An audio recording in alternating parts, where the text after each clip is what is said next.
Hi guys, welcome back to the channel. So it's the weekend, bit of relaxation time, so doing a bit of preparation for the upcoming week, just looking at what news events are going to come out, quick look at the charts and see if there's any sort of key levels or trends starting to form at the end of last week. So if we take a quick look at Forex Factor, we can see that on Monday the UK is going to be in a bank holiday, so all the functional markets are going to be closed. Although it's only a small section of the world, we often do see that that does have a slowdown effect some of the Forex markets, and especially on gold. But if you're trading the DAX or any other European indices, won't have an impact at all. And if you wait until the US opens in the afternoon, more volume come on board, we can start to see some trades coming on from 2:30. So throughout the week, loads more news articles coming out. I don't think they're going to have a massive effect on what's happening. I think people are going to be really waiting for Friday and non-farm payroll figures. I think these are going to have a significant effect on the market this week. We've seen from some of the previous weeks, there's been a bit of news around the employment figures, and obviously with the uncertainty going on in the rest of the world, we could see some big moves, especially if the numbers don't come out as expected. So let's jump over the charts, have a quick look at see what's moving on the currency pairs I'm interested in, as well as some of the commodities. Okay, so starting off on euro dollar, it's been a bit of a good rally this week. Now the price obviously broke down below 1.17 end of last week, and it didn't really stay below it for very long. It sort of rallied up quite quickly throughout the rest of the week.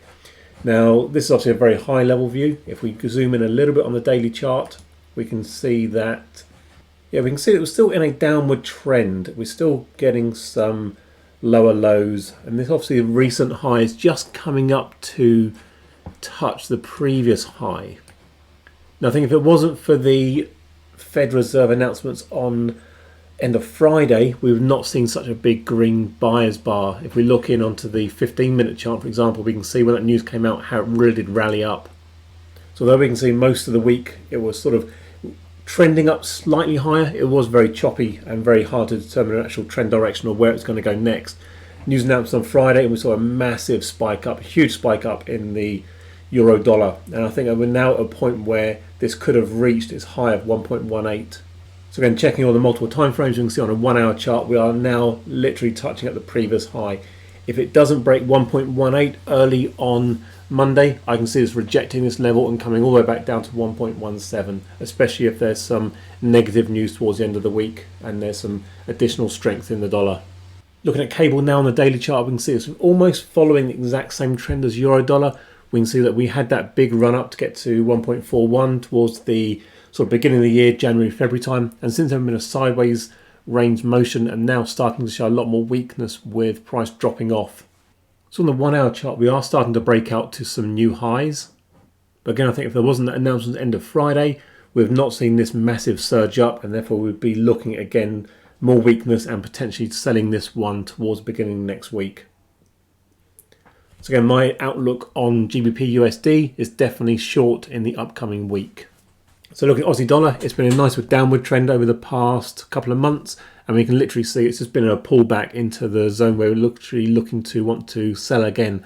Price has come back up to 20 moving average. That's always a good sign. Looking at where it's been respected over the past almost 2 months, that we can see now that the sellers are likely to come back in over the next week or so and see price drop all the way back down to potentially 0.7. So this is confirmed on the 15-minute chart, the massive rise in Aussie dollar towards the end of the week. Same thing, all around news announcement. It's all around the weakness in the Aussie dollar and nothing to do with the actual underlying currency pair of the Aussie dollar. So for me, I think the best trading opportunities this week are going to come on gold. We can see we've again closed the week in a nice big buyer zone. We had a bit of a sell-off down to the 1775 level before obviously there was a huge amount of buyers came in and pushed price all the way up to 1817 to close the week on a high. So zooming into the 1 hour chart, we can see that it's been a bit of a, again, choppy week. It's been very much a range sideways bound momentum, but every time we break out to a new high, there's that momentum, it pushes it up further. I don't think we'll get the push up to 1830 at the beginning of the week. I think we're going to consolidate very much in this sort of 1817, 1823 region before we might get a change in direction towards the end of the week, especially in preparation for non-farm payroll figures. Things going to be a lot of nervous people, possibly hedging their bets on gold, especially if there's going to be some negative impact on the news. So if we look how much gold moved on the last news announcement, that was a $35 movement. I'd expect to see a similar thing on Friday coming up. So looking at oil on the daily chart, we can see we had a really nice bounce off the 200 moving average. It's bounced straight off that, come all the way back up, put on a good $6 a barrel. Now, I don't know if it's going to continue because we are now into that where it's looking at a downward trend. We're looking at sort of retesting that previous high on this chart of $69.4. So we still have a dollar gain on the particular price at the moment. Let's see if we're going to break through that high and start a new uptrend. We also have the OPEC meeting this week, and anything can happen there. They could obviously go through and decide to limit production of oil in certain states, or they could just think, fine, we're happy with the price as it is, let's just keep pumping because we can see a demand in the future. So I'm not looking to trade oil this week. I'm just looking at more as an indicator to see where other things might go, especially if we start seeing more inflationary price coming into the rest of the markets, because oil has a big deciding factor over that because it's linked to almost everything we produce and consume. So taking a look at the Dow Jones, so the major indices in the US, we can see we're in this nice uptrend and nothing's looking like it's going to stop at the moment. I think there may be a bit of uncertainty trying to push up through the all-time high. If it's trying to break through almost the 36,000 level, again, a huge, big number for the Dow. So I think it might consolidate this week slightly. And again, with news coming out on Friday, we could see a big push and surge up to that level come Friday itself. But overall, the sentiment on the indices is very much bullish at the moment across all of them, in particular the US markets, and that's obviously translated into the European and Asia as well. Just finally, taking a look at cryptocurrency and Bitcoin. Obviously, we know that Bitcoin is the main dominant factor in the market. Where this moves, the rest of them tend to follow.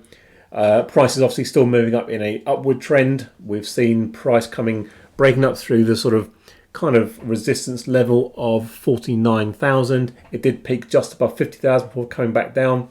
It's going to be interesting to see what happens at the beginning of next week, where there's going to be some moves in the cryptocurrency market. But again, there's nothing at the moment that I'm reading or seeing on the charts that's looking like this is going to stop. Potentially looking at Bitcoin coming back up to 60,000 in the next potentially 2 or 3 weeks. Hope you enjoyed today's recap, give you a bit of insight into what I'm thinking and what possibly might move the market this week. Again, it's just my speculation and my thoughts, and you can have completely different views and opinions. That's totally okay. See you all again soon. Cheers.